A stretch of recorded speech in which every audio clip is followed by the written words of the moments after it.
Yep. Inside, I want to kill myself. We are on an 0-7 run over the last 2 days. After tonight, it was just complete bullshit. So that's how I'm going to start off this show. Horrible Sunday, 1-5. I don't even know what to tell you about that. I just don't want to do this anymore. I have never seen anything like this, man. With the slump continuing, 2 straight losses, not a good day at all. 0-4. I just have not had a good season, man. What can this slump that I'm on? The slump continues. I've reached a new peak, actually.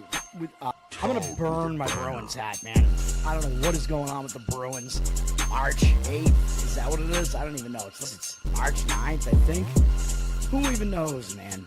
I don't know what day it is anymore. I don't even know what day it is anymore, man. Back with you after the worst day that I could possibly have. Back with you, as I always am. Until I die, at least. 0-2 yesterday, and yesterday did not go well for me. 0-5. The worst month that I've ever had in my 18 years doing this. I don't know what to even tell you about this anymore. Broke the slump yesterday as the slump just continues. The slump continues. Somebody fucking kill me, please. I don't even know what I should do at this point other than potentially end it all.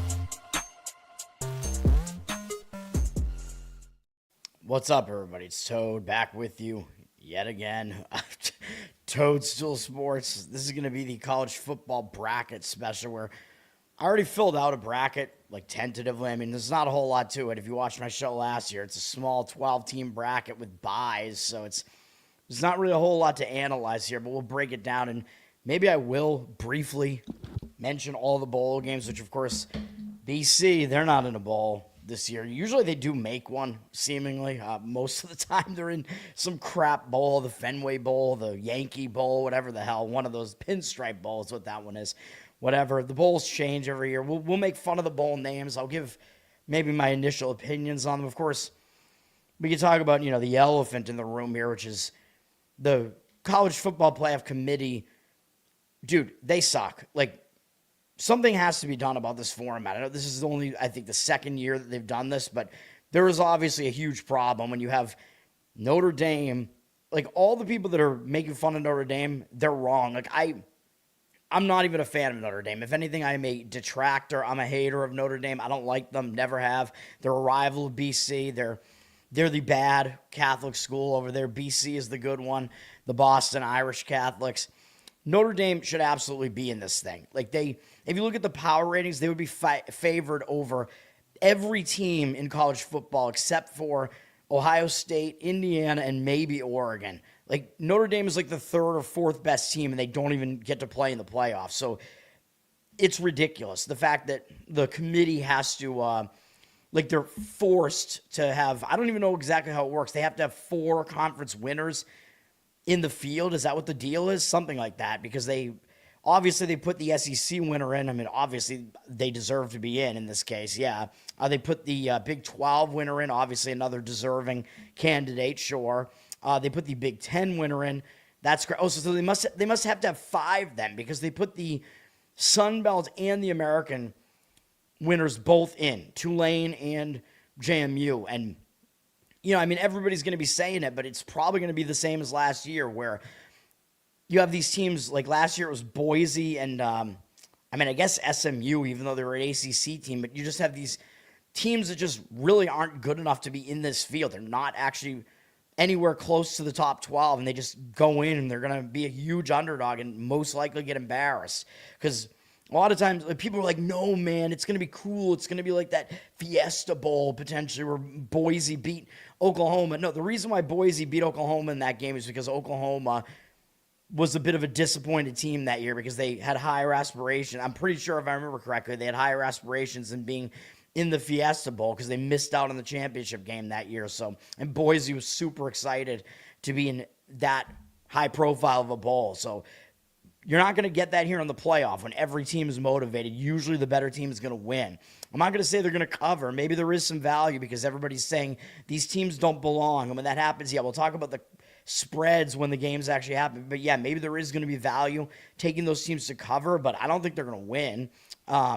I mean, at some point, if they continue with this format, it will, I guess, happen at some point. I mean, statistically, the odds say that, but I mean, it's just ridiculous to think that those teams belong over Notre Dame. It doesn't even make sense. And Miami doesn't. Everybody's like, no, man, it's because of the head-to-head. Well, if you watch my show, you remember I gave out Miami as a play in that game, and I still don't think they're the better team. It was just the right spot to take them. It was week 1. Notre Dame had an inexperienced quarterback at that point, Carr. He's now played an entire season. And Miami won by 3. Okay, and then Notre Dame lost to Texas A&M by 1 or whatever. And that was their other loss, and they won every other game since then. Yeah, they had a somewhat weak schedule, sure. Last year, that was the case, too, and they got in. But I think last year they only had 1 loss, but whatever. Or maybe not even any. I don't remember. But they're better than Miami. Yeah, Miami beat them once, but that was one single game where Notre Dame had to go on the road with an inexperienced quarterback in week 1 and try to win. I mean, that was my handicap in that game. Notre Dame was favored on the road. Notre Dame would be favored by probably a touchdown over Miami on a neutral. So, and the thing that makes even less sense is that Notre Dame was ranked 9th in the country going into this week, and they didn't play. And Miami was ranked 10th or 11th, and they also didn't play. So if both teams didn't play, then how the hell do they flip? So the committee has to explain that. If those two teams didn't give you another data point, how did they switch those two teams? Like, at least they could justify this more if they already had the teams ranked in that order. But neither team played this week, so it makes no sense. And again, yeah, I'm a Notre Dame hater, but now Notre Dame is not accepting their bowl bid. So now I think rightfully so. I don't blame them at all.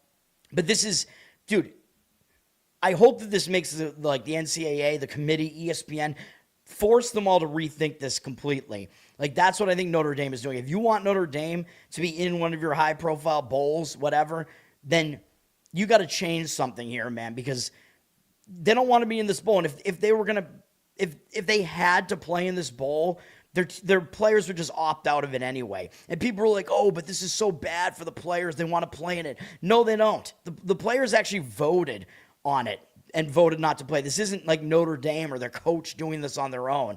That's not what's going on here. And if they were going to still play in this bowl, if Notre Dame was going to play in this bowl, they'd be playing with all backups. Like, most of their players would just be gone because that's the new structure of this. So these bowls suck now all of a sudden because of the way the playoffs are. But this is way worse than last year. I thought Alabama should get in last year. You know, there was kind of a debate over that. This year, it's way more noticeable. Like, Notre Dame is one of the top 5 teams in the country, without a doubt, and they're not in. Like, I don't think they were going to win it all, but they at least had a chance to. They should have had a chance to do so. So, it is ridiculous. Zach, what's up, man? Yep. Yeah, join the Sun Belt. Yeah, they would beat everybody in the Sun Belt, including JMU, even though JMU had a good season. But JMU didn't, really play anybody good. Or if they did, that was their one loss or whatever. Right. Yeah, Notre Dame was ranked higher than them for the last month, including coming into this week when neither of them played. Yeah, I'm pissed. But it might mean that we should play Miami in their game against Texas A&M, to be honest. Because when you get a tournament like this, it's the same with March Madness. When there's a team that everybody's like, this team shouldn't even be here, we'll talk about it when the game happens. But you actually kind of want to bet on that team because they're playing with a chip on their shoulder because they really have to prove something. But we can get into the bracket here. I mean, I don't want to belabor this too much, but we can see the odds here. So I've got the odds up to win, and then here's why. You can already see my bracket. I don't know if I'm going to change this or not, but I know I've already spoiled it. I apologize, but I mean, it's only a 12-team bracket here, and maybe I'm not going to leave it this way. But what we also want to do, though, is we want to see the hold on a second. We want to see, wait a minute. I thought I had this open somewhere in another tab or something, the who picked whom, or the people's bracket. What is it called? Let me see here. Yeah, the people. All right, I got it. The people's bracket. I found it. What just happened? What? I don't even know what just happened. I'm trying to shift tabs around here. Sometimes it works, sometimes it doesn't, man. I apologize. Yeah. All right, I don't know what just happened there, but all right, I'll just bring it up. Hang on a second. We'll go to here, although you're going to see my name if I do it this way, unless I scroll really quickly. Oh, I think I got it. People's bracket. Here it is. All right. All right. So this is what the people are picking here. Georgia is the most picked team right now in the field. And actually, I probably want to do the I got to do this again because I probably want to do the all pick champs as well. So Georgia is getting picked the most here, as we can see here, 27.6%. And already, if you want to pick a champion, if you look at the odds, you should not pick them because they're at 6-1. So, if you want to do the implied probability with one of these calculators here, that's a 14.9% implied. And this is, not factoring in the VIG or whatever, but it's close enough to kind of gauge this. Like, they're negative leverage, absolutely. So you should not pick Georgia. The team with the best odds to win it is Ohio State at plus 240. So they're at 29.41% implied probability. They're being picked at 27.2. So Ohio State, I do think they're still the best team in the country. They have positive leverage of like 2%. So it does make sense. If you want to pick Ohio State, I'm fine with that. But I think the move is actually Indiana because they're barely behind them at plus 250. As crazy as it sounds, man. And when you're looking at these teams this year, it's like you basically have quarterbacks on all these teams that don't have experience. So the experience kind of just is a wash to some extent where you got Ohio State, but Ohio State's quarterback is a freshman. So maybe you shouldn't be picking them to win the whole thing for that reason. At least Indiana has a quarterback who has played multiple seasons in Mendoza. Ohio State has Sayan, who's, I believe, a true freshman or a redshirt freshman. Georgia has Gunnar Stockton. He played a little bit last year, and he did play in the playoff last year, so he does have a little bit more experience. But too many people are picking them. He's still fairly inexperienced. And I can't even tell you who Oregon's quarterback is. I apologize. Somebody could let me know, but whatever. Once we get past those teams, I think you're really taking a long shot if you want any of these other teams to win. So I would pick amongst those four, to be honest: Ohio State, Indiana, Georgia, and Oregon. I think they are indeed the best four teams that are in the field. But I think the move is to go with Indiana because they're plus 250, which is still a 28.57% implied probability, which gives them about plus 4% leverage there. So I think they might be the play. And then Oregon is actually next at 750. So there is positive leverage on them to 11.76 implied probability, and they're only being picked 3.7%. So they have a lot of leverage if you do want to take the little bit of a longer shot and go with Oregon. So I think you got to pick between probably those three if you want to try to win your pool here with game theory. Basically, I would pick between Ohio State, Indiana, Oregon. Texas Tech probably does have positive leverage as well. They're being picked 6.5%. I think they're 8-1. So yeah, 11.11. So they're positive leverage as well. So it's basically like pick against Georgia is kind of the name of the game here. But, I like to pick the team that has the best positive leverage, like the combination of positive leverage and like highest probability to win. You know what I mean?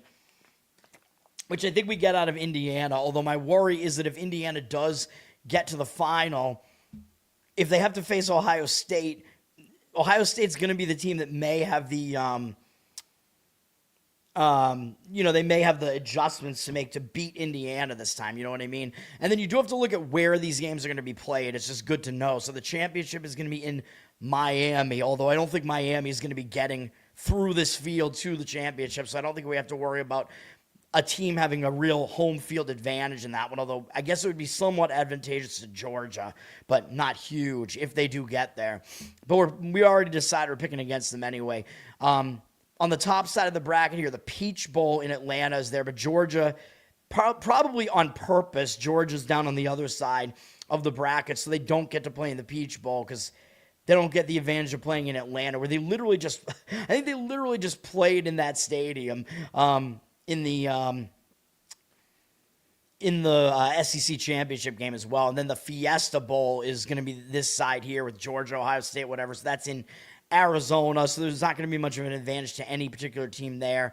Maybe if Texas A&M somehow gets there, maybe a slight edge there. The Sugar Bowl is going to be one of the quarterfinal games, which is looking like it's likely to be Ole Miss, and Georgia we already know is in it. So that's in Louisiana at New Orleans, I believe. So maybe if Ole Miss gets there, which they probably will, maybe there actually is maybe a slight edge location-wise for Ole Miss in that one because they're going to be closer to Louisiana. I believe that's in Louisiana, right? No, it's not what I wanted to do. What? Oh, yeah. I don't know. I wanted to look at the preview for the game here. It's not letting me do it, though. Oh, it does bring it up in a new tab if I do it. Oh, that was the Rose Bowl, though. What? Why did that happen? I don't know. ESPN's just all messed up right now. And then if Texas A&M does beat Miami, they're going to be playing in Texas in the Cotton Bowl, though. So that is something interesting of note where I believe Texas got to play there last year in one of their games as well. So that is something interesting there where if Texas A&M is in that one, they might have a little bit of an edge for the location. And again, for these locations, you're going to have to worry about like warm weather teams having to play cold weather as well. The Rose Bowl in Pasadena, California is not really going to have an edge for any team in that one. It's going to be Alabama, Oklahoma, one of those two teams against Indiana. And then the Orange Bowl, which is going to be in somewhere in Florida, right? Is that in Miami? I forget. I think that one is also in Miami, and that's going to be likely Oregon against Texas Tech, so no real location edge there. And then the first round games are going to be hosted by the home team, like the better seeded team actually hosts the opening round game. So something of note there. Liberty Vault, what's up, man? Thanks for hanging out. So we decided on Indiana winning the whole thing because I think that's just the leverage play. Although I think you do worry a little bit about, again, the inexperience is kind of all over the place. So, but you do worry about the fact that Indiana just, as a program, they're kind of a newcomer. But at least they did play a playoff game last year. But if you're kind of worried about, oh, this program needs to have done better in the playoff, then maybe Ohio State does make sense. Oregon, something like that does make sense. We got to figure out who we want to put in the championship game against Indiana. And even though, well, because people are picking Georgia way too much, I think we just throw Ohio State there because Ohio State's going to have to get through Georgia, and they have better odds anyway to do it. So that would actually be a fade of the public pickers there to just pick Ohio State to beat Georgia. So I think we do have to put Ohio State in the final. So that's what I'm going to do. So it is going to be boring, the 1 versus the 2. We'll see if it actually happens. And I don't know if I'm going to change my bracket, but this is how I'm filling it out for now. Then for the semifinal games, you got to figure out what we want to do with that. So the way that I determine that is basically like who's going to face Indiana. It's basically going to be Oregon or Texas Tech. I mean, JMU, I don't think they're going to win as a 20-point underdog against Oregon. So I think we could safely say that Oregon's going to beat them in Oregon. James Madison's going to have to go out for a night game to the Pacific Coast, too. Even if people are saying JMU doesn't belong here, maybe they have a chance to cover that, but I don't even think I would want to have money on them in that game, man. Oregon should win the game, so they'll be facing Texas Tech in the Orange Bowl. But if you look at the people's bracket, more people are picking Texas Tech than Oregon here because, yeah, Texas Tech had a great season, but they're still going to be the team that's less used to being here, man. Kind of the fish out of water. Like, they haven't been to this to the playoff at all. They kind of just put all the oil money into the program this year. So I would pick Oregon just because that's a little bit of a public fade there. And Oregon, of course, was in this round last year and lost. So I would have Oregon getting past Texas Tech to face Indiana there. So that would be my decision in that one. And then as far as who's going to face Ohio State, I think it's still got to be Georgia. I mean, you could maybe take a little bit of a long shot, but the teams that might be able to get by, like Ole Miss would be the team that would have to get by them, basically, and I just don't see that happening. Ole Miss did, I think, lose to them in a close game at Georgia, though, if I recall correctly, during the regular season. But I think Georgia just, I don't know what they did in that game. They made a huge comeback late in that game to win that game, but I think if they replayed a game against each other, Georgia would be a favorite in the game, and I think they should win. So I would have Georgia still getting through to this round to play against Ohio State. And as far as, the first round games here, Ole Miss against Tulane. Again, Ole Miss is like a 16, 17-point favorite here. People are going to be saying Tulane doesn't belong. The venue isn't going to be that bad for Tulane. I mean, it is at Ole Miss, though, but at least it's going to be somewhere in the south close to Tulane. I could see Tulane potentially covering that. They actually played Ole Miss earlier this year, and Ole Miss blew them out 45-10 at Ole Miss, but maybe Tulane would make some changes. The interesting thing about Tulane, of course, this is the lame duck coach battle potentially here, where Tulane's coach has announced that he's leaving. That's Sumrall, I think is his name, John Sumrall. He's leaving. I forget where he said he's going. I want to say University of Florida. Is that where he's going? I forget. He's going somewhere, but he is coaching this game. So he coached this week in the American Championship. He said he's going to continue coaching for as long as they're here. So he'll be there, whereas for Ole Miss, that's not the case. For Ole Miss, we know Lane Kiffin left, so there's going to be that interim coach there, which the interim coach, is it Jim Mora Jr.? Really? Dude, I think Jim Mora Jr. is the interim coach there. Playoffs? Don't talk about it. Playoffs? You kidding me? Playoffs? I just hope we can win a game. Another game. That's Jim Mora Sr. for you there, he's still alive, by the way, Jim Mora Sr. But I think Jim Mora Jr., if I'm not mistaken, he is going to be coaching Ole Miss here. I could see maybe taking a shot with Tulane to cover that, because people are saying that they shouldn't be here. Like, people are saying that more so for Tulane than James Madison, I think. And with the Lane Kiffin situation, to me, I think Ole Miss is not long for this playoff, to be honest. So I could see maybe Tulane covering in that game, but we will see. And then as far as which teams are going to win these other two matchups, or the closer matchups, Alabama at Oklahoma. Oklahoma beat Alabama during the regular season. I believe that was at Oklahoma, I think. I don't remember. But Alabama, I think they're the better team. I think they're actually the favorite in this game. If you see, the lines are already posted. I think Alabama is actually favored on the road in this game. And I think Alabama might have a little bit of a chip on their shoulder, because they're a team that people are kind of saying, well, maybe they shouldn't be here because they have 3 losses. Like, oh, the SEC gets away with everything. Why is Alabama here? People are probably going to see that Oklahoma was one of the teams that beat Alabama and maybe think they could do it again. I don't think so. I think Alabama would make the adjustments here. Oklahoma, their offense has really been bad since Mateer came back from injury. He just hasn't been right. It looks like, even though I believe they beat Alabama after that, but Alabama's the more balanced team. I mean, we'll talk about it more when the game happens, but Alabama has the better offense, and the defenses are comparable, I think, even though Oklahoma's defense may be a little bit better. It is a really good defense, but even though it's on the road, I would actually probably go with Alabama in that one. Maybe barring the weather being like ridiculously cold in Oklahoma or something like that, which is, I'm guessing, probably not going to be the case. If you look at the people's bracket here, 54% of pickers are picking Alabama, so a slight amount of the public majority on Alabama, but I think I'm fine with that one. At least that would be my lean for now. We'll see if I wind up changing anything there. And then Miami and Texas A&M. Texas A&M is a favorite and at home in College Station by 4 or 4.5 or so here. So I would still pick them to get through that one game.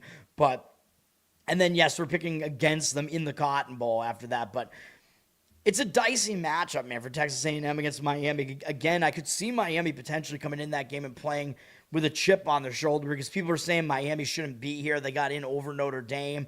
Miami's going to be that team where people are saying they don't belong, and the spread's not that big, so it's expected to be competitive. And Miami does have an experienced quarterback with Carson Beck there. I mean, both of these teams actually do have some decent amount of experience. With A&M, their quarterback, Reed, I think, has been there for a while as well. So we'll see what happens. A&M, they've had a lot of injuries on this team this season, though, but they've just been playing through it anyway. And people might be looking at, well, I don't know. I don't know if people are probably not putting much weight into Texas A&M losing to Texas, probably, even though Texas is not in the field at all. Maybe people give Texas A&M a little bit of a pass for that, and they are going to knock Miami for being in the ACC. They're the one ACC team in this thing. But anyway, this is my bracket. You can see it here. I do have Indiana over Ohio State in the final.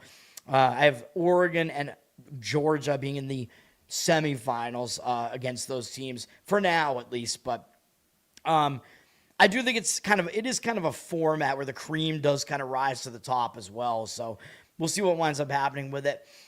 let's talk about the bowls before I get out of it, because I was gonna say it's gonna be a short show here, which although I do like short shows, and I don't want to know what's happening with my final play here of the day with the Chiefs, because and I don't want to know what happened with the Bulls either, because I was winning on the day, and if I lose both of those, it might be a losing day, which I would not be happy. I think I would still win 4-3, but I don't know. I would be a little bit pissed. Let's look at the rest of the bowls that we have going on here, man. So these are all the finals, semifinals, quarterfinals. We already talked about that. So the non-playoff bowls, which start December 13th, in less than a week, man, with the Cricket Celebration Bowl. That's, for some reason, they always do this. I don't know why, and I don't know how they determine which teams get into this. It seems like it's always like MEAC against SWAC. I don't know why. These are not FBS teams. I don't know when, or I do kind of remember when this game started. It's been probably a decade at least with this game. This game, I mean, it's very hard to predict because we just don't know who these teams really are. I mean, South Carolina State seems to always be in this bowl, though, or almost always. Prairie View and A&M seems to have come from out of nowhere to be in this thing. So it might be a situation where you have a program that has more experience being here in South Carolina State versus a newcomer that might at least be excited to play in it. Like Prairie View A&M, you get a nationally televised game like that. So I could see arguments for both sides in that game. So probably not going to be anything that I care about. On that same day, we're going to have the bucked up LA Bowl. I have the fucked up LA Bowl. No, it was more fucked up. The LA Bowl was the Jimmy Kimmel LA Bowl, I think, for a little while. They might have had a different sponsor last year. I'd have to go back and see what all the sponsors are because they're all ridiculous. I don't even know what bucked up is. I'm assuming it's a company. No clue what it is, but whatever it is, it's better than Jimmy Kimmel. Jimmy Kimmel, he's got his show back, but he at least is bounced from this LA Bowl. And it's going to be Boise State and Washington. And I feel like Washington has been in this bowl at some point the last couple of years. I don't know.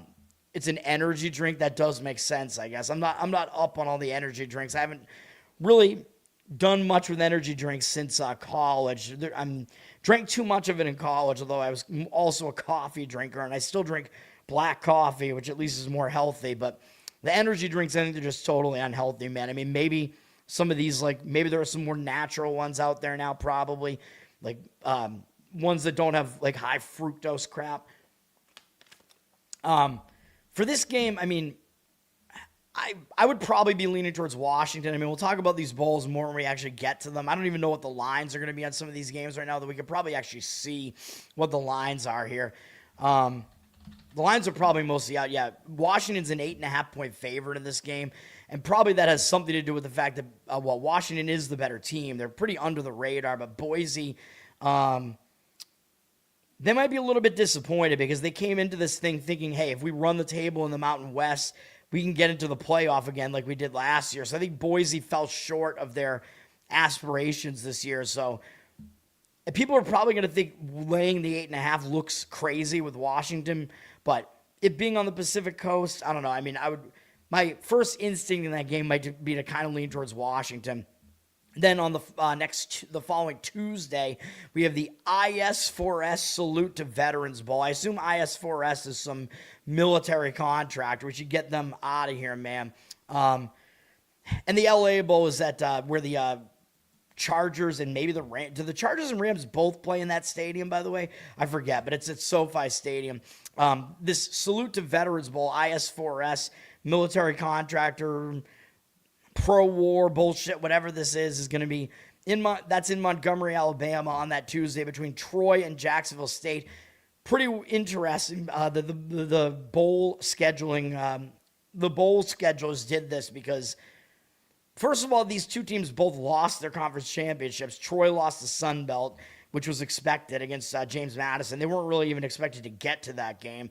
Jacksonville State got to their conference championship, I think, for the next year again, and they lost to Kennesaw, I believe. So they're both conference losers. So in that way, they both kind of have the same motivation here. They both lost their conference games. I think both teams have been in bowls recently too, so it's not like we have a team that's going to be super excited to be in a bowl because I think both programs have been to them. Although Jacksonville State is a newer program, though, so they haven't been to that many bowls, so maybe there will be some excitement there. They have won one now, though. I think they might only have one in program history, so maybe they will be somewhat more excited for that. What is interesting, though, is this game is in Montgomery, Alabama, and both schools are in Alabama. And I could see that going both ways, too. So, like, when a team is in a bowl and the bowl is really close to their home, I think if it's a bigger school having to play closer to their home, like, yeah, the fans will show up. But I think if it's a team that's used to being in bowls, I think they don't get excited about it because it's like, oh, we don't get to do anything cool and go somewhere for the bowl. But if it's a small team that isn't in a lot of bowls, like maybe these two teams, then I think they get more excited for playing close to their home because their home crowd will show up, and I think it's better for them. So I think it does still kind of come down to, does this team want to be here? The Wednesday, the next day after that, the Staff DNA Cure Bowl, which is in Camping World Stadium in Orlando, Florida. I'm assuming that's some company where you give them your DNA. I would never do that. So I don't like a lot of these sponsors, man. And this is Old Dominion in South Florida. South Florida getting to play in Florida, but like I've been saying, man, South Florida, I mean, they tend to get to bowls more often than not, I think, and they might not be excited that, oh, we're playing in a bowl in Florida here. And South Florida, pretty late in the season, they thought they might be able to make the playoff, man. So I think South Florida may be a disappointed team here. Old Dominion, I would have to look to see when the last time they were in a bowl was. I know it was not that long ago, but I think ODU might be a little bit more excited about that. So that's what I have to say about that one. And by the way, I will also point out that when a bowl is in like a place that's like a more tropical location where there's, events going on, Orlando or in the Caribbean islands, Miami, whatever, or in Las Vegas, sometimes these big teams that just, especially if they don't really care about it, those teams will just get really distracted and just want to party. You know what I mean? So we'll see what happens. Although nowadays these big teams just say, we're not even going to show up in this bowl. We don't even want to be here. Which, by the way, is going to let teams in like Delaware in the 68 Ventures Bowl. Don't know what company that is either. In Mobile, Alabama, between Louisiana and Delaware. Delaware, this is their first year in FBS, and they're in a bowl, so I do think they'll be excited because they have a chance to get their first win, first bowl win in program history, man. That is a big deal to them. For Louisiana, they're in bowls somewhat often. It will be a closer venue for them in Mobile, Alabama, but I think Delaware gets more excited for it. Oh, and I haven't looked at the odds for the other games. My apologies. So for the Troy game, Troy is a 3-point favorite in that game. That game I don't really have much of an opinion on. Highly unlikely I'm giving out a play on that one. Old Dominion, you're getting 7 points on that one. So, and again, these lines are going to start moving, man. So I don't know. I don't love giving out early bowl plays, though, like before I know all the information, before I listen to like analysis and whatever.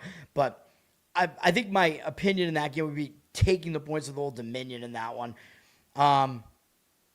And then Louisiana, Delaware, we have a 3-point line here on this game, with Louisiana being the favorite. But again, I think if Delaware is more excited about this and they're the underdog, that might be an opinion for me there. I'm closing a bunch of my tabs here, man. So that might be an opinion, getting Delaware as the underdog there.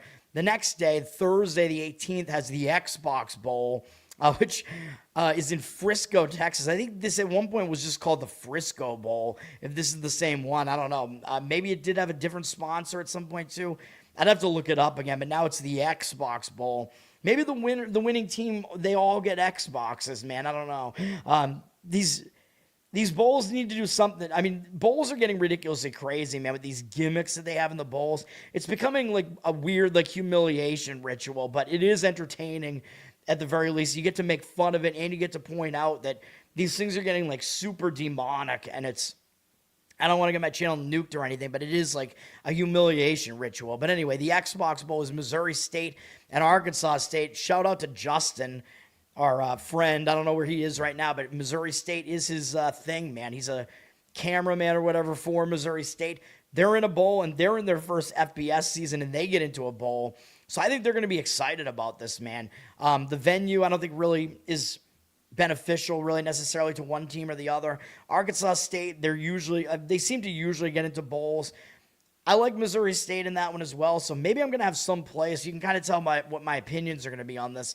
Arkansas State's only a 2.5-point favorite in that one, so yeah, I mean, that one I think Missouri State might get a bit more excited for it, but I need to, like, listen to some professionals about it, X's and O's, really get my thoughts in order, but these are my first reads on these games.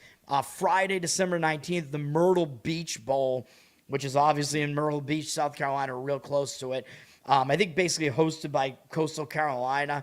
That's going to be Kennesaw State and Western Michigan. And again, we have not a first-year FBS team, but I think Kennesaw is only in their second year, maybe. FBS, maybe third. So they're really new to FBS. So I think this is their first bowl. So I think they're going to be really excited. Although they're up against Western Michigan, who is the winner of the MAC. And I don't know, man. Like, Western Michigan, are they going to be that excited? Because you win the MAC, and then your prize is you get to play at 11 a.m. in Myrtle Beach. I mean, I don't know, man. Western Michigan, they're cold weather. Maybe they will treat this as a vacation. Because Western Michigan, I mean, they're a program that is pretty used to getting into bowls and stuff. So I don't know. I kind of see Kennesaw being more excited about that one there. They're not as far away because they're in Georgia, so maybe the venue helps them. They're a 4-point underdog in that one, by the way. Kennesaw is, so another really interesting one there. A lot of interesting early bowls here. That same day, we get the Union Home Mortgage Gasparilla Bowl, which Gasparilla is some reference to some pirate. I don't know. This is at the Tampa Bay Buccaneers Stadium, Raymond James Stadium in Tampa.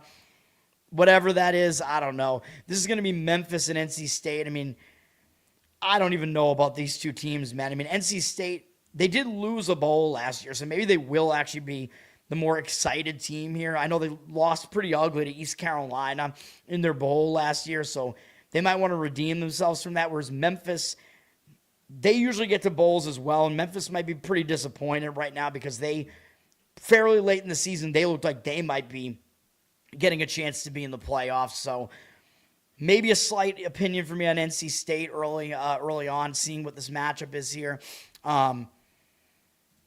So that one, let me see. NC State, where are we at? I was going to say they're going to be a favorite. They're a 5.5-point favorite. Doesn't seem like that big of a line there. So that would be my opinion in that one. The famous Idaho Potato Bowl on Monday the 22nd. A long-standing bowl here, which usually has some Western teams in it. This is going to be in Boise, Idaho, on the blue turf at Boise State. The venue, I mean, the venue is not that bad for either team. It's Washington State and Utah State in this one. Washington State coming out of the Pac-2. They were in a bowl last year, and I think they got kind of smoked by Syracuse in their bowl. I think they kind of put up a fight in that game.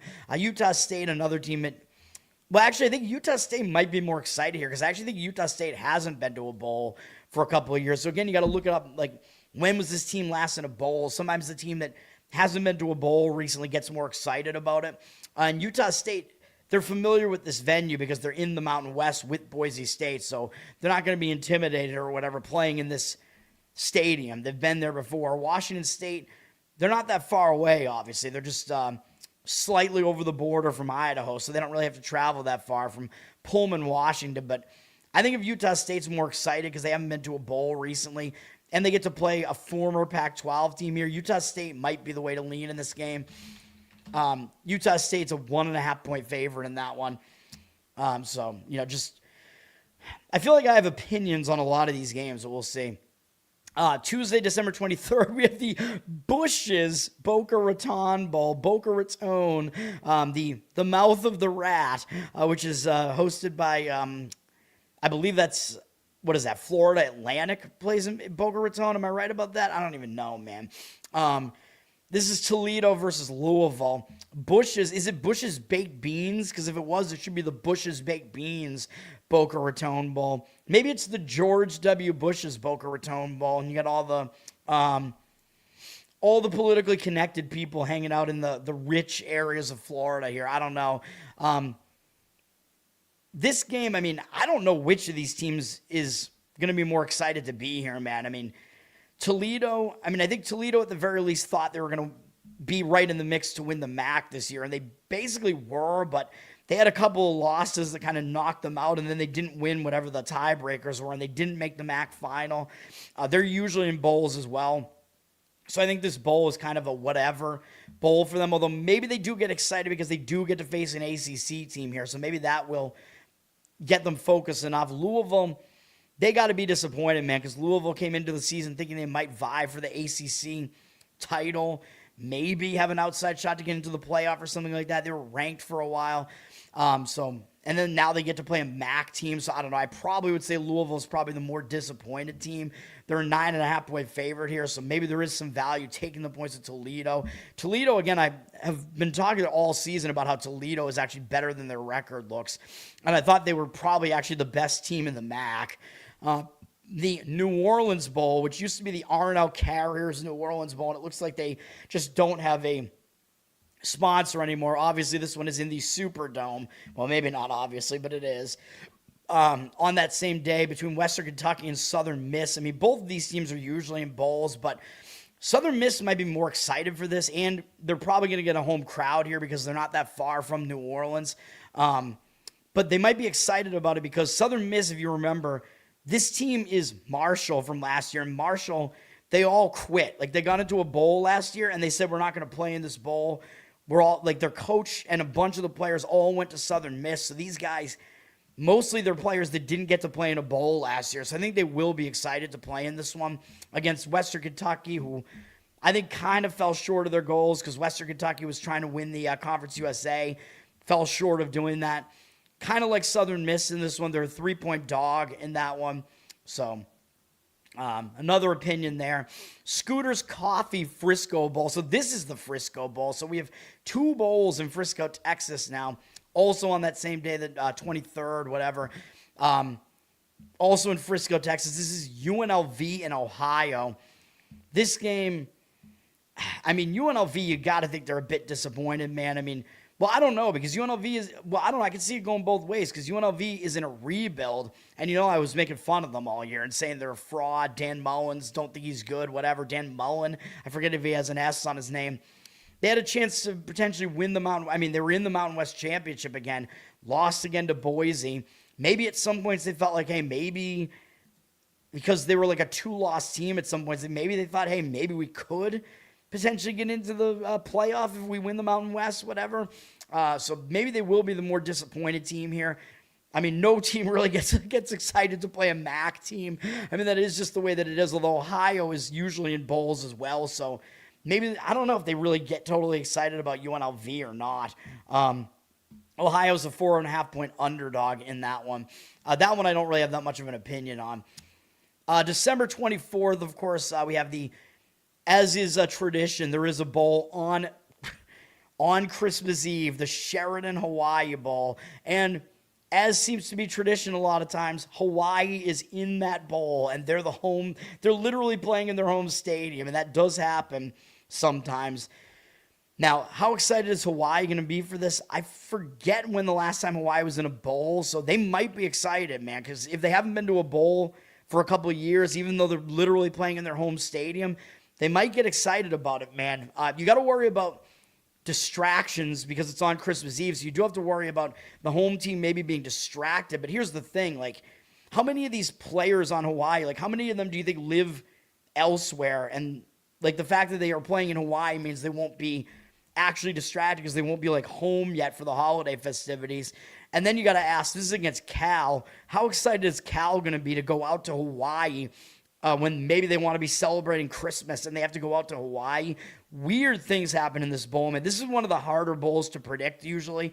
Like, a lot of times you see big favorites go down in this game because they just don't show up because they just wish they were somewhere else, like with family.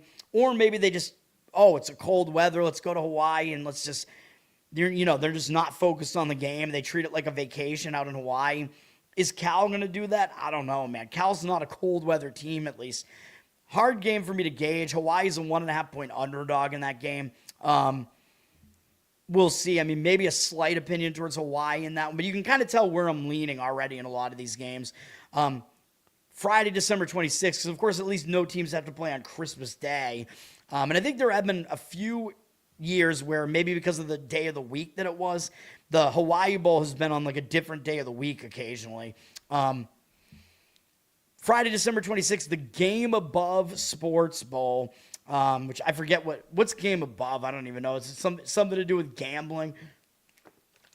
If it was, I should know, but I still don't know. This is in Ford Field, so if this is the game that I think it is, so Ford Field in Detroit, this game has changed names a lot, man. Like, I forget what some of the other, like, usually I think it's the, oh God, like what are like the Motor City Bowl? Is that like, I don't know, I forget. Like, I'm old. I remember this having a bunch of different names. This is going to be Central Michigan and Northwestern. Central Michigan might have a decent home crowd for this one because it's in their home state, and because I think Central Michigan doesn't get to bowls that often. I'd have to check, but I think they didn't get to a bowl last year. Don't know when the last time they were in one was. They might get excited because they get to play a Big Ten team at Northwestern here. Northwestern, I mean, they're not too far away from where they are, Chicago, but do they really get excited about going to the Game Above Sports Bowl and getting to play a MAC team? Probably not. So I kind of like Central Michigan at least to cover this one. They're 12.5-point dogs, and it's a really low total of 44.5 too. Northwestern, not really a prolific offense. So I could see Central Michigan covering that number. On the same day, the Rate Bowl, which is, I think it used to be Guaranteed Rate. Did Guaranteed Rate change their name to just Rate? That's a great company name, Rate. They must have great SEO. Great. This game is going to be in Phoenix at Chase Field, so the Diamondback Stadium, I guess. And this is between New Mexico and Minnesota. I do like New Mexico in this one, man. I mean, New Mexico, home crowd is probably going to show up for them because it's in Phoenix, so not that far from New Mexico. And New Mexico, they were expected to do nothing this year. I mean, they're in a rebuild. They weren't expected to be good at all, and they were quite good. They almost made the Mountain West Championship. They got to a bowl. They haven't been to a bowl in years, I think. So I think New Mexico is going to be the excited team here. And they're up against Minnesota. And if you're Minnesota, you're in a bowl like basically every year. You're playing, a Mountain West team here. Do you really get excited for that if you're Minnesota? I don't know about that. And maybe they get distracted by whatever's going on in Phoenix. I don't know. I kind of like New Mexico. New Mexico's only a 3-point dog in that game, too, though. So it looks really, really easy to lay the points with Minnesota. But I could definitely see New Mexico winning that game the way that I read that game right now. Again, weird things happen in these bowls, man. It's all about trying to gauge motivation in these bowls. Like, the bowls are where you most commonly see underdogs just completely go down. It happens more often in bowls than anywhere else because some teams just have no motivation. The bowls are stupid. The Serve Pro First Responder Bowl is also that same day, which is in Dallas, Texas, between FIU and UTSA. I forget what Serve Pro is. Something to do with EMTs maybe, so I won't knock them too much if that's what it is. FIU, I think they're going to be the excited team, man, because they have not been to a bowl in quite a while, so it does mean something for that program to get back to a bowl. So I expect them to be excited. UTSA, they're in bowls like every year recently, although the game is in Dallas, so UTSA doesn't have to travel too far. They're still going to be in the state of Texas, but maybe they just feel like it isn't that much of a reward. For FIU, again, like when these teams don't have to travel that far, sometimes it just doesn't feel like a reward if you're staying close to home. And again, when you're staying close to home, I think the teams that get excited are the teams that are like never in bowls, because then their people can just show up at the bowl, even if it's close by, it helps that out and they can be more excited about it. I like FIU in this one, the way that I read it right now. They're a 9.5-point underdog in that one. I mean, UTSA is definitely a prolific rushing team, though. Definitely the better team, but again, it's all about motivation. Saturday, December 27th, the Go Bowling Military Bowl. I don't know why a bowling company, which I assume is what that is sponsoring, doing something related to the military. This military bowl is hosted by Navy. It's in Annapolis, Maryland. This is between Pitt and East Carolina. As I mentioned, East Carolina did win a bowl last year against their in-state bigger brother, NC State, so they did get excited about that. For this game, I don't know. Maybe they get less. Do they get less excited? They are playing an ACC team in Pitt, so maybe East Carolina is still excited about this game. Pitt, maybe not so. I mean, Pitt, like up towards, I think, the end of the season, Pitt thought they might be able to get into the ACC championship pretty late in the season, so they might be the more disappointed team here. Being in Annapolis, it's kind of between where the two schools are, so I don't know if the location really helps either team. Maybe East Carolina will be the more motivated team there. They're a 6-point dog in that one to Pittsburgh, at least as the numbers are. Now, these numbers are going to move, though, like I said, so if you're going to start throwing bets down on my early opinions here, I mean, you can, and if I'm right, you're going to get a good number on it, so at least there's that. Then we have the Bad Boy Mowers Pinstripe Bowl. I might call this the Disappointment Bowl, man, because these are two teams that I would be looking to fade in their bowls, and they play each other. So thanks a lot to the schedule makers for this one. This is in Yankee Stadium.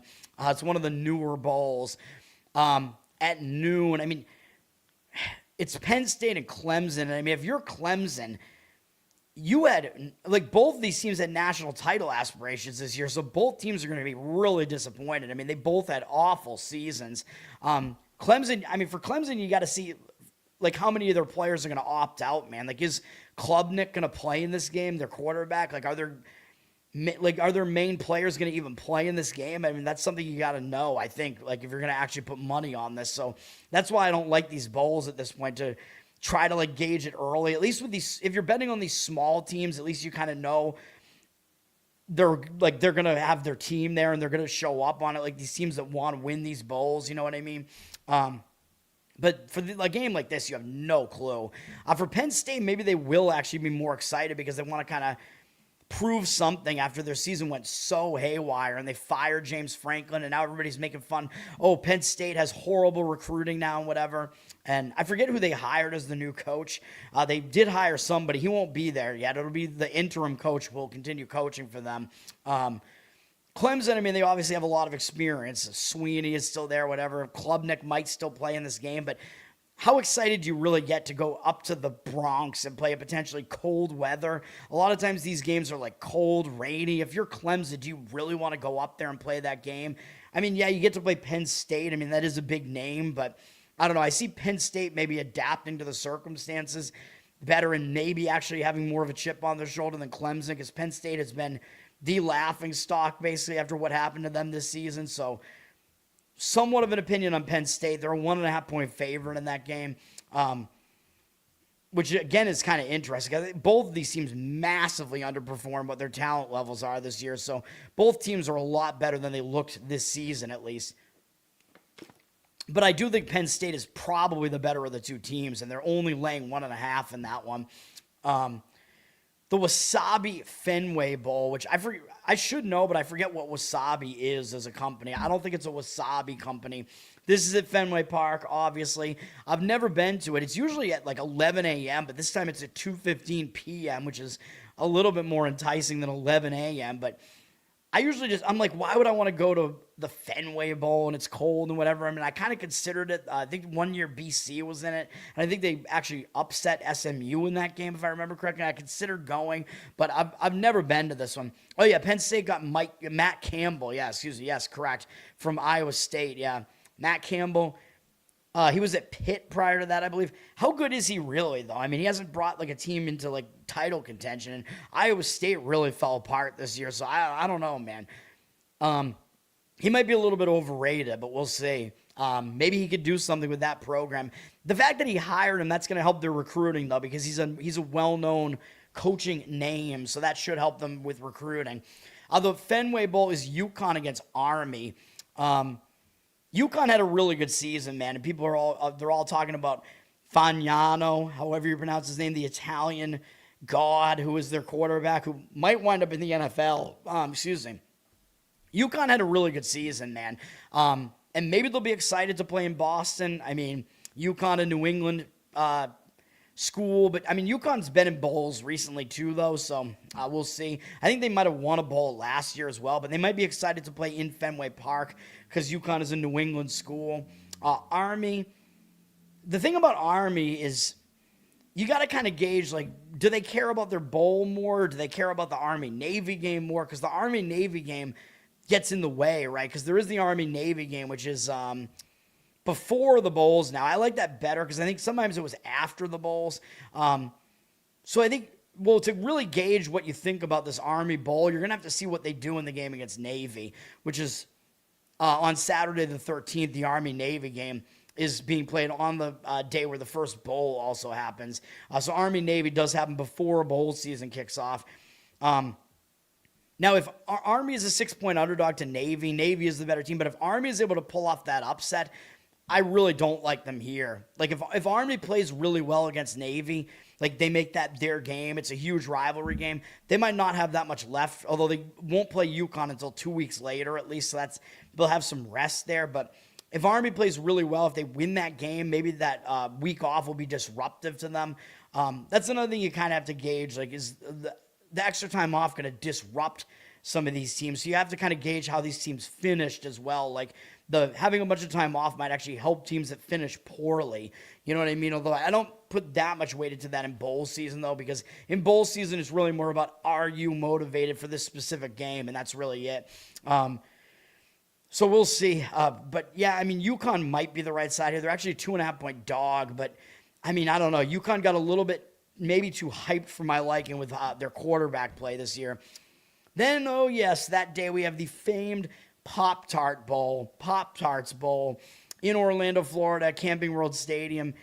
Amazing bowl, obviously, where they have killed multiple anthropomorphic Pop-Tarts at this point. This will be Pop-Tart Bowl 3, where if you're keeping track, the winning team gets to choose a Pop-Tart out of the 3 anthropomorphic Pop-Tarts. So this year, I think they actually have 5 anthropomorphic Pop-Tarts. They're going to run out of different flavors, man. Pop-Tarts is going to have to start making new Pop-Tarts. Because once you kill one of them off, you can't bring them back, right? Although they tried. If you know all the lore here, the first Pop-Tart Bowl, the winning team chose strawberry, which I believe was Kansas State. I want to say won the first Pop-Tart Bowl against, who was it against? I don't even remember. I forget, but they won, I believe, and they ate the frosted strawberry, so they killed the frosted strawberry Pop-Tart. Then in Pop-Tart Bowl 2 last year, they actually resurrected frosted strawberry for this big dude, it's totally demonic, I'm telling you. It is one of the creepiest, weirdest things that you'll ever see if you haven't seen all of this. It sounds like I'm making this up if you haven't heard about this, but I'm not.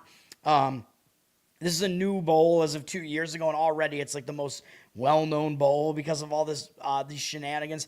So they brought back the frosted strawberry, and frosted strawberry still had like one eye and was like a corpse of a Pop-Tart. It was one of the most bizarre spectacles you'll ever see. And then the winning team last year was Iowa State, I believe, beat Miami in that weird game where Cam Ward played half of the game or something and then benched himself for the rest of the game. It was a crazy high-scoring game, and I believe Iowa State won. And then I believe they ate, was it brown sugar cinnamon? Which, by the way, that's the best Pop-Tart. Brown sugar cinnamon is the best flavor. I don't even think there's much of a debate. I like a bunch of different Pop-Tart flavors, but that is the best. I think that is what they chose last year, but I might be wrong. I should know the lore by now, but I'll have to refresh my memory on that. It's just ridiculous. We'll see what happens on this one. Yes, Matt Campbell won the Pop-Tart Bowl. That's why he's Penn State's higher now. This Pop-Tart Bowl is between Georgia Tech and BYU, man, and this is another disappointment bowl. And would this have been where Notre Dame was going to be? I mean, oh, God, that seems ridiculous. Because Notre Dame, as I said at the top of the show, they rejected their bowl bid. I don't know if it was this game or not. But this is a disappointment bowl. Both of these teams were potentially on the verge of being able to win their conference. Georgia Tech was rolling along, and they were undefeated until deep into the season. And then they didn't even make the ACC championship game. BYU made the Big 12 championship and got pretty much embarrassed again by Texas Tech. So which one of these teams is going to be more likely to show up? I don't know, man. I mean, BYU having to come from Utah all the way out here and maybe get distracted by Disney and all the stuff, Universal, all the stuff that's going on in Orlando. Georgia Tech, maybe more used to this type of thing, playing, a team from the South. I don't know, man. I can't gauge this game. I mean, this is not going to be one that's going to be on my card, but BYU is a 2.5-point favorite in that game for what it's worth. BYU does play physical, though, so if both teams show up, BYU could give Georgia Tech some problems with their physicality. Georgia Tech, I mean, they're going to be an experienced team, though. BYU, of course, their quarterback from last year is now on Tulane. So, I don't know. I forget who BYU's quarterback is this year already, but yeah, I mean, we'll see what happens now. BYU, I believe, won their bowl last year in the Alamo Bowl against Colorado. They had to play a divisional rival last year, and I forget where Georgia Tech was in their bowl last year. I assume they were in some bowl, but I can't remember what it was. Then, oh yes, we have the Snoop Dogg Arizona Bowl, which used to be called something else. I forget what it was. This is in Tucson, Arizona, which I believe is actually is this is hosted by, who is this hosted by? University of Arizona? I forget which team hosts this, or if it's one of the. It's not the Arizona Cardinals because they play in. Is it? I don't even know, man. I mean, somebody can tell me. But this is Miami, Ohio against Fresno State. Miami, Ohio just lost the MAC championship game. They get to face Fresno. I mean, Fresno was in the Mountain West. Fresno had a decent run in the Mountain West this year. Fresno might be more excited because I don't remember when the last time they were in a bowl was, man. And they might have their crowd show up because they're not that far from home here. Maybe Miami, Ohio is a cold weather team. Maybe they get a little bit distracted playing in warmth here, and maybe they're a little bit less excited here because Miami, Ohio seems to always be in bowls, man. They're like always in the MAC championship. They're always in some bowl. Fresno, I believe, has not been in a bowl for a while, so they might be more excited. Fresno's a 3.5-point favorite there. All right, continuing. Where are we at here? So we're on Saturday, December 27th, where I think Saturday, December 27th is going to be loaded, man, because I think there are some, I don't know, I forget which games the playoff games are on, which days have the playoffs, because the playoffs usually get their own billing, though, and they don't have to compete with the bowls. Saturday the 27th is the most loaded bowl slate, though. 8 bowls that day or something. Then we have the Isleta, New Mexico Bowl, or is it Ileta? I don't even know. This game is in Albuquerque, New Mexico. This has been a bowl that's been around for a while. It's changed sponsors over the years, but it is the New Mexico Bowl. This is North Texas and San Diego State in this one. A couple of teams that are probably somewhat disappointed as well, but I believe this is at University of New Mexico, I believe, hosts this one. So San Diego State is more used to playing here because they're in the Mountain West. And I think San Diego State, because they had been they'd been a good football program for a while, and then they had some down years, and I think they haven't made a bowl the last year or two. So San Diego State probably is more excited for this, and the location is more beneficial for them, whereas North Texas is not going to be happy, I don't think, to be here because they were in the American Championship, and if they had won the American Championship, they might be in the playoff right now instead of Tulane. So they're probably pretty disappointed here, man. And yeah, maybe you argue, well, that means they have something to prove here, but I don't know. I tend to think the opposite happens, and you just get disappointed by it. You just really don't want to be here. So I kind of like San Diego State in that game. They're a 6-point dog as well. The public, of course, continues to love North Texas's offense too. So we'll talk about these again the day of. And then to finish off that day, 2 more bowls. The Tax Slayer Gator Bowl is that day. Sometimes that bowl, I think, is on a different day. That's in Jacksonville, Florida, even though it's the Gator Bowl. So you'd think, well, it would be hosted by University of Florida, but it's not in Gainesville. It's in Jacksonville. This is Virginia and Missouri. You got to think Virginia's the more disappointed team here, man, because Virginia just made the ACC championship game, and they were the favorite. And if they won that game, I think they would be in the playoff. So one of those, either Tulane or I guess James Madison would actually be out. If Virginia had won, they would be in. So they're going to be pretty disappointed, I think, here, man. And they're going to have to face this Missouri team that likes to play defense and likes to play physical. How disappointed is Missouri? I don't know, because they knew fairly early on that they weren't really going to be vying for a playoff bid or anything like that, playoff berth. So I don't know. Will Missouri get distracted by being in Jacksonville? I don't know. What is there to do in Jacksonville? I don't know. I kind of like Missouri in that one. They're a 7-point favorite in that one. The ACC isn't good. So, I mean, if Missouri does show up, they should be able to win that one. But I don't know. I see Virginia being pretty disappointed in that one. And then we have, to finish off that day, the largest day of bowls, the Kinder's Texas Bowl, the Kinda Texas Bowl, or is it Kinder's? I don't know. I don't know what that company is either. That's hosted by the Houston Texans. It's at NRG Stadium in Houston. I know that's the Texans stadium. And Houston is in this bowl, too, playing against LSU. This game, I mean, which of these teams is going to be more likely to not show up is kind of the question, man. As LSU, they thought they were going to be contending for a championship this year, man. And now they're playing in the Texas Bowl. Seems like they're going to be disappointed here, man, against a Houston team that is new to the Big 12 and probably is still kind of seen as one of the little boys. Don't know that LSU is going to be really pumped about this, man. Likely not. And now LSU, well, they are getting Lane Kiffin now, but he's not going to be there yet. They're going to have whoever their interim is here. So I just don't know, man. I don't know if I see them getting up for this game, even though they're fairly close to Houston. But Houston is, of course, in Houston, but how much of a reward is that for Houston? If Houston, they were ranked, they thought they might make the Big 12 championship game as the season went along, although I don't think they really had those aspirations to begin the season, though. So I don't know. Will they be that disappointed? I actually don't know. They should have a bit of a crowd for this game, at least, because it's in Houston. And maybe the thing that might get Houston more excited is that they get to face LSU. So they get to face like a premier football program here. You know what I mean? So maybe Houston will be excited just for that reason. So that's another way to try to gauge these things. Houston is actually a 3-point favorite in this game against LSU. Oh my God, LSU has fallen.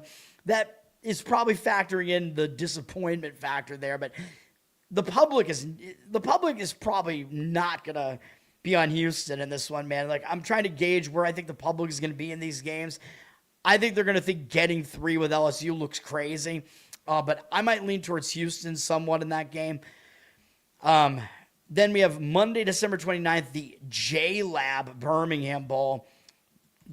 What is the J-Lab? That's not like the Jet Propulsion Lab, because that's JPL. I'm familiar with some of the rocket science that's going on there. No, J-Lab doesn't sound good, man. Don't want to get my show nuked here. I don't know. This Birmingham Bowl definitely had some other sponsors prior to this year, man. This is obviously in Birmingham, Alabama. And this game, actually, they haven't even decided who's in this bowl yet.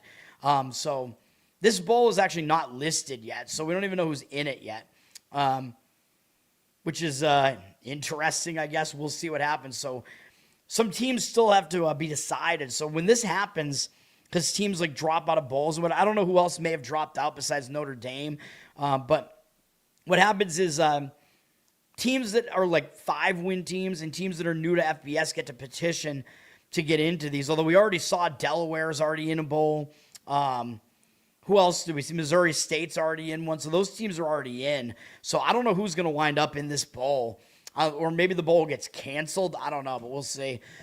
Then December 30th, the Radiance Technologies Independence Bowl in Independence Stadium at Shreveport, Louisiana, is going to be Coastal Carolina and Louisiana Tech. Louisiana Tech gets to play right near home, but are they going to be that excited for this? I don't know. I feel like Louisiana Tech plays in this bowl somewhat often, which means they're used to it, but for La Tech, I would have to go back and see like when the last time they were in a bowl was, because I don't remember.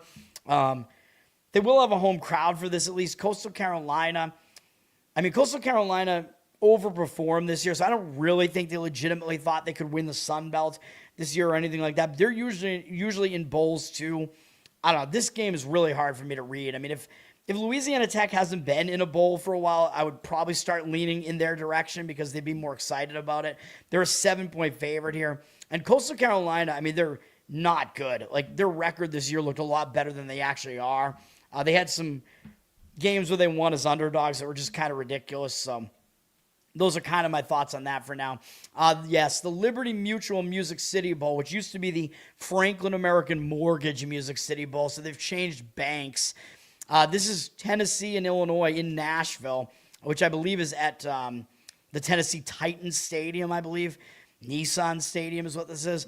Tennessee is going to be right near home, but you got to think that Tennessee doesn't really consider this to be much of a reward, man. I mean, Tennessee, they're a program that's got high aspirations. They thought they could make the playoff. They were in the playoffs last year. I don't think they're really going to care about being here, and they don't get to go anywhere for this bowl. I mean, sure, maybe their crowd will come to this, but I don't think they're going to be too excited about this. And Illinois, they were like way overrated to start the season, but this Illinois team, I don't know really where their aspirations lied this year. And Illinois at least does have a lot of experience if their players are actually going to show up for this. Illinois is a 5.5-point dog in this one. I don't know. I would probably somewhat lean towards taking the points in that one. Then, of course, we have the Valero Alamo Bowl, which has been that for a while. At the Alamo Dome, where UTSA plays, this is going to be between USC and TCU. I think TCU is probably the way to be looking in this one, man. I mean, USC, they had high aspirations this year. They thought they could make the playoff this year, man. They were a ranked team, and they're a team they always have those lofty goals, man, and they definitely did not accomplish them. They fell short. So are they really going to be that excited about playing in the Alamo Bowl? Probably not. Whereas TCU, I mean, they've been kind of a weak program recently. I think TCU did get back to a bowl last year, but TCU might be more excited about it, man, because they do get to face kind of a premier football program in USC. TCU gets to play somewhat close to home as well, in Texas at least, so probably have more of a crowd maybe showing up for this one, although USC does have a lot of fans. But I think TCU might be the way to look in that one. They're a 6.5-point dog in that one as it stands right now. Then on New Year's Eve, we have the ReliaQuest Bowl. Because, of course, the New Year's bowls are like the big New Year's Six bowls are all the playoff games now, and some of them get played a little bit earlier now. But yes, we have the ReliaQuest Bowl on December 31st. So we get early afternoon games before the big boys get to play in the playoff games after this. But ReliaQuest is going to be Iowa and Vandy at Raymond James Stadium in Tampa. So another game hosted by the Buccaneers here, that stadium. This game, I think both of these teams are pretty disappointed too, Iowa and Vandy. Maybe more so Vandy, because I think Vandy later in the season really thought they might have a chance to make the playoff. Iowa, once they lost to Oregon, they kind of knew they weren't going to, and Iowa didn't really have those aspirations to start the season. You're also looking at Iowa like a punishing defense against a Vandy team that's more offense, even though they do face punishing defenses in the SEC, but you know I like defenses, man. Iowa's getting 4 points in that one. I think the public's going to be on the Vandy side in that one because they like their offense, so I would somewhat lean towards Iowa in that game. Then we have the Tony the Tiger Sun Bowl, which is in El Paso at the Sun Bowl Stadium, which is going to be Arizona State and Duke. Which one of these teams is more disappointing? I mean, probably Duke. Duke, fairly late in the season, thought they could win. Obviously they thought they could win. They did win the ACC. What am I saying? They won the ACC championship, but they did not get into the playoff. I mean, I think that was already determined that even if they won the ACC, they weren't going to be able to make the playoff. So Duke, I don't even know what they're going to have in this game, and they're going to go out to El Paso. I don't know. They're going to be really excited about going to play in the desert. Arizona State, at the very least, is in a more familiar area of the country here. At least Arizona State, I'm assuming they still won't have Levitt because I think he's their quarterback. He got hurt more than halfway through the season. He's out, so I assume he's not going to be there. So maybe it'll be a chance for Arizona State's backup to get in there and get excited about playing in a bowl. The game seems to be a game where you want to look more towards Arizona State, in my opinion. They're a 1.5-point dog to Duke in that game. I don't know. I think the public, based on what they last saw, they might be on the Duke side. Although Arizona State might be a little bit disappointed because they won the Big 12 championship last year, so they definitely fell short of that this year, and they thought they could do that again. The Cheez-It Citrus Bowl, which, by the way, there used to be a Cheez-It Bowl that I think was a different bowl, and now Cheez-It, they're traitors, man. They switched sponsors to the Citrus Bowl, which is in Orlando, Florida, on that same day, on December 31st, I guess. This is Michigan and Texas. Now, which one of these teams is more disappointed? Probably Texas, because Texas, they were in like the semifinals last year, man, Texas, and they started out the season ranked number 1 in the country, and now they're in the Cheez-It Citrus Bowl. I mean, they're probably not that excited about that, even though they do get to face Michigan, who is, a premier name here in Michigan, but Michigan didn't have aspirations as lofty as that this year, man. They were maybe expected to have maybe an outside chance to get to the Big Ten championship game. Michigan, they have less experience, though, because they do have a freshman quarterback here, but they're probably going to be the team that's at least more excited to be here. Although Michigan, I mean, it seems like deja vu, right? Because I think Michigan, that was the case last year, too, with Michigan, right? They beat Alabama in their bowl last year, and kind of what was kind of a similar setup to this one, getting an SEC team that thought they could win the championship and that fell way short of that. And Michigan just gets to clean up against those teams. Michigan probably the right side in that one. They're 4.5-point dog. Texas, not as good as a favorite, man. Because Texas, they have pretty questionable offense and their defense is really good. Laying points, maybe not great with them. Michigan also plays really good defense. It's a low total, pretty low, 46.5. Then we have the SRS Distribution Las Vegas Bowl on that same day at Allegiant Stadium, which is the Raiders Stadium in Las Vegas. That's Nebraska and Utah. Utah, probably the more disappointed team because they did have higher aspirations. And I think they thought they could contend for the Big 12 championship and maybe get to the playoff this year. They weren't able to do it. Although I like Utah as a team. I mean, they're a physical defense. They're good. Nebraska, I believe, will still be without Dylan Raiola. So they will be going with Latif or whatever, I assume. Their backup quarterback here. Maybe Nebraska will be more excited for that, though, because Latif is from Southern California. That's close to Las Vegas. I know Nebraska isn't that close to it, though. Utah probably a little bit more familiar with playing in Las Vegas and able to put those distractions aside because they used to be in the Mountain West and whatever, so they played in Las Vegas more often. But maybe there'll be some Latif, family and friends showing up for that one for Nebraska. Nebraska didn't have goals that were as lofty this year. Nebraska's a huge underdog here, 14-point underdog. Yeah, I mean, I don't know. I don't have a huge opinion on that, but maybe Nebraska could cover that. A lot of times you don't want to lay these huge prices in bowls because a lot of times you're going to be asking a team that doesn't even care about the game to not only win but cover a huge number. Then after New Year's Day, where I think New Year's Day is dedicated to just the big boys, unless it's a Sunday, I'm not really sure. We will have on January 2nd the Lockheed Martin Armed Forces Bowl, which is in Fort Worth, Texas. This bowl has been around for a while, and it's going to be 2 Texas teams in this one between Rice and Texas State. I think Rice probably gets more excited about this, though, because Rice, I don't think they've been to a bowl that recently. And for Texas State, I mean, I don't know. You have to see if Texas State has faced any triple option attacks this year because that's what Rice is going to throw at you, the triple option, which, by the way, I should have mentioned that about Army as well. Army is going to be throwing the triple option out there in their bowl because that's what they do against, who's Army playing again? I forget already. UConn. So UConn did face Rice this year, although they lost the game to Rice, and Army's triple option is better than Rice, but we'll see what happens with UConn there. Texas State, I would look at their schedule to see if they face a triple option attack because that is what Rice is doing. Texas State massively underperformed this year, though. Like, they are a way better team than what their record looks like. How excited will they be? I don't know, because under recent years under their current coach, they've been pretty good, and they've made a bunch of bowls recently, and I think they've won at least one of those bowls, so maybe Rice will be the more excited team. You're getting 10.5 points with Rice in that one, so maybe the way to look is taking the points there. Then we get the AutoZone Liberty Bowl on that same day, which is in Memphis, Tennessee, hosted by Memphis, University of Memphis, I believe. I'm not sure. Navy against Cincinnati in that one. Navy, of course, running the triple option. So you got to worry about how will Cincinnati do against the triple option. Cincinnati, their defense is not very good. They're mostly a good passing attack.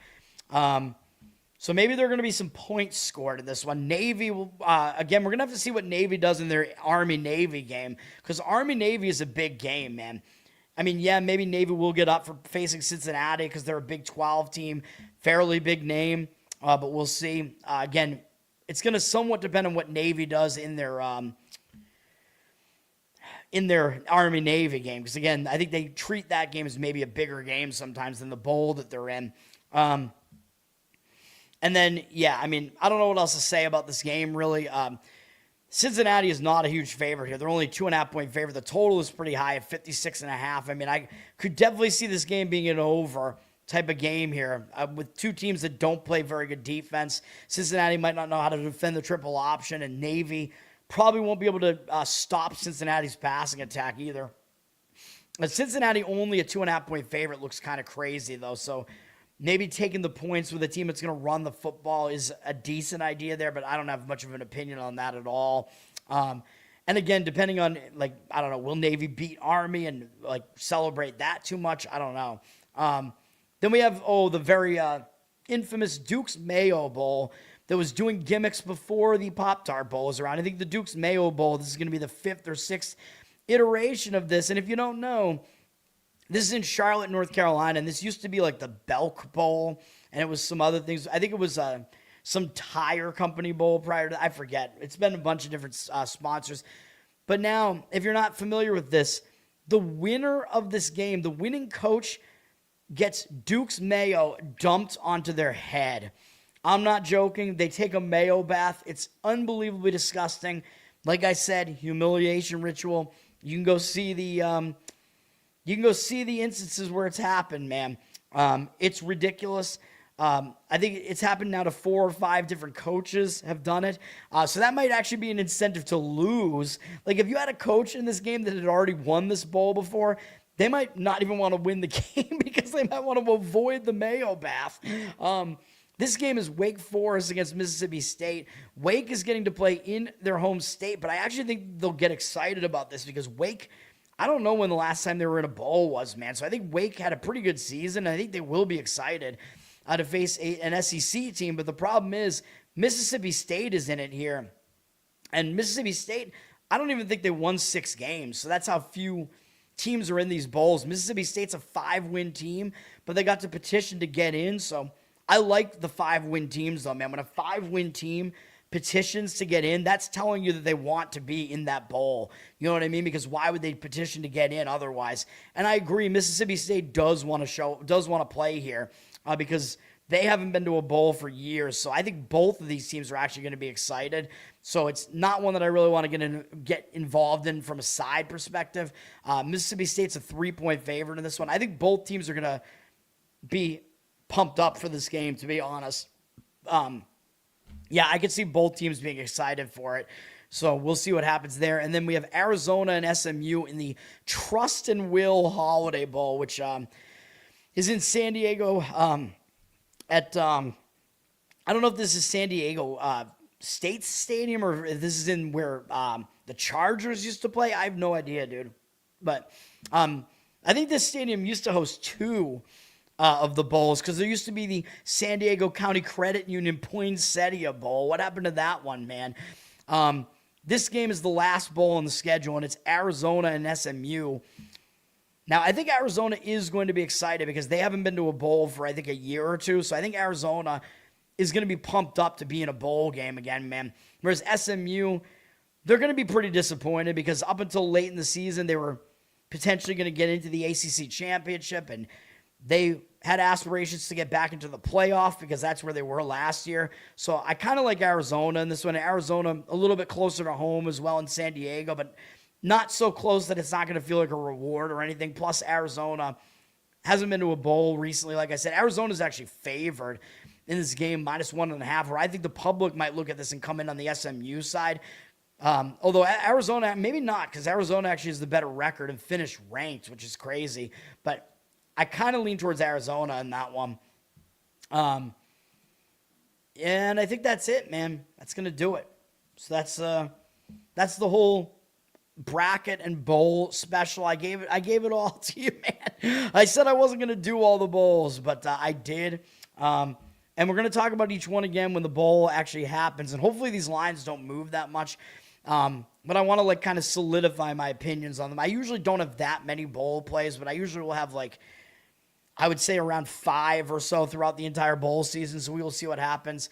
I think I wound up slightly up in them last year.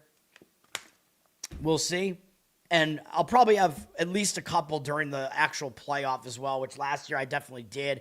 And I did well. I think I had 3. I think I might have gone 3-0 with my plays in the playoff last year. I know I had Ohio State over Oregon was the one that I remember because that was an easy win in the Rose Bowl. I gave that one out. And then I had Ohio State laying the points against Tennessee as well. So that was another one that I had. And then I think I had one other one in one of the early games. I forget what it was though, but that's going to do it. Peace out for now, guys, and I'll be back in the morning. Hopefully it's a small board tomorrow so I can relax a little bit for Monday, but peace out for now, guys. Thanks for hanging out.